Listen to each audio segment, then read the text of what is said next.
Hello বন্ধুরা, কেমন আছো সবাই? আশা করি ভালো আছো। শখের রান্নাঘরে আমি চৈতি, তোমাদেরকে অনেক অনেক স্বাগত জানাই। আজকে তোমাদের সঙ্গে আরও একটি রেসিপি শেয়ার করব, হাতে বেলা পরোটা। পরোটাটা বানানোর জন্য প্রথমে আমি ইস্ট পাউডার নিয়ে নিয়েছি উষ্ণ গরম জলের মধ্যে। 1 চামচ চিনি দিয়ে দেব, একটু লবণ দিয়ে দেব, ভালো করে একটু মিশিয়ে নেব। এখানে আমি ময়দা নিয়ে নিয়েছি পরিমাণ মতো। এখন ইস্টের জলগুলো দিয়ে ভালো করে একটু ময়দাটা মেখে নেব।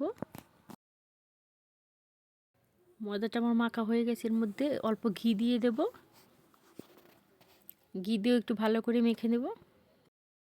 ময়দাটা মাখা হয়ে গেছে, রেস্টে রেখে দেবো কিছু। হয়ে গেছে, এখন আমি লেচি কেটে নেব।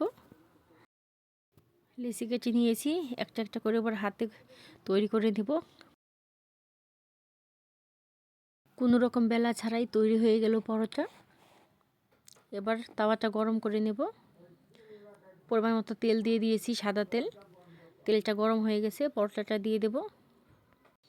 এক পাশটা ভাজা হয়ে গেছে, অপর পাশটা উল্টে নেব। পরোটা হয়ে গেছে, তুলে নেব। আরেকটা ভেজে নেব একইভাবে।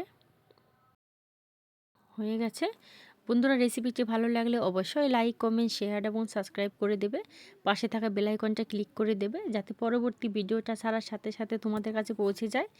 দেখা হচ্ছে নেক্সট ভিডিওতে। রেসিপিটা কেমন লাগলো অবশ্যই কমেন্ট করে জানাবে। সবাই ভালো থেকো, ধন্যবাদ।